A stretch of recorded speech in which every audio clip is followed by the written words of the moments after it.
And then in his All-Star day, he also stopped by the Inside the NBA set and had this to say about the trade that the Warriors reportedly tried to exact for him at the trade deadline. It didn't go far at all. I actually heard about it when everybody else heard about it. Obviously, Charles been in the league, Kenny been in the league, Shaq been in the league, and sometimes there's conversations happen behind closed doors that you don't even know about. And until, I guess, if it's real or not, then they'll bring it to you. But it never even got to me. So, I heard it when the reports dropped as well. So what do you make of that?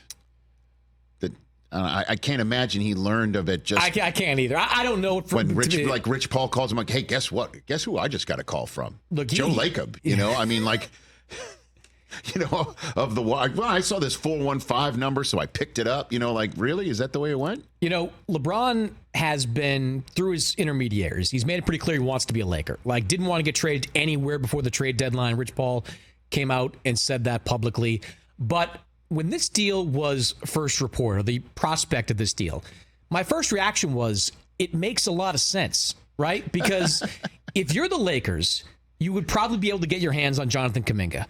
And Jonathan Kuminga, to me, looks like a star. Like, in the next couple of years, I think we'll be talking about Jonathan Kuminga as an all-star. So if you're the Lakers, you get an expiring contract, maybe it's Chris Paul, and you get a young player and possibly another draft pick to start to build your team again around Anthony Davis. And for LeBron, I don't know if LeBron is the penicillin to cure what's wrong with Golden State, but if you have a team with LeBron, Steph, Draymond Green, and Klay Thompson, super six man now. If you have that type of team, that's pretty, no matter where you finish in the playoff standings, you're going to be a tough team to beat in the playoffs. So when that trade was first floated, it made some sense, but it's pretty clear LeBron doesn't want to leave Los Angeles, at least not right now. Does your reporting all confirm or that this was Draymond's idea? Like, Draymond's like, hey, let's lob in a call. I think Joe. Draymond, from what I've been able to gather, Draymond had like the starter pistol, right? Like, he was the one that kind of sort of first floated this into the universe, and it kind of, filtered down through everybody else from there. Look, there were serious discussions from the Golden State side, because look where they are right now. They're sitting there in that play-in mix, and nothing we've seen over the first 2/3 of the season suggests that their defensive problems are going to be resolved, that they're going to be able to find quality scoring when Steph Curry is off the floor. I loved what I saw from Klay Thompson coming off the bench. Can he continue that?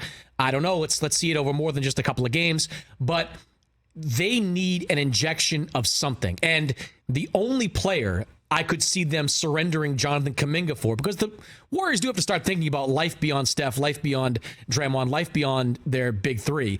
The only guy I could see them surrendering Kuminga for is LeBron, because that would keep that window open 2, maybe 3 more years of potentially winning a championship. Yeah, so that makes sense for the Warriors. Then why did LeBron say no? Why would he shoot that down unless he wants to go through his farewell tour or stick with the Lakers? That's what it makes sense. It makes sense for a couple. It makes sense lifestyle wise, for starters, right? Like, he likes showing up at USC to watch his son play basketball. He likes doing that. His youngest son in high school in the LA area, his family pretty well entrenched in Los Angeles. And going to Los Angeles back in 2018 was as much a personal decision for LeBron as a professional decision. He was doing it in part because he wanted that lifestyle. He wanted to do things in Hollywood with his entertainment company and all those things. The basketball side of it, though, goes back to what we just said. The Lakers this summer can make a big move. They can build a Warriors-type team, or better, if they make the right deal. If they get Trae Young, and you're talking Trae Young, AD, and LeBron James, along with Austin Reeves and some other guys they have filling out that rotation, probably better than what the Warriors have with Steph and Draymond. Probably. And who knows what happens with Klay at the end of the year. So I can see it from a personal level, why he'd say no. And fast forwarding to next year, I can see from a professional level why it made sense. Catch the Rich Eisen Show every single day on the Roku channel, 12 to 3 Eastern, for free.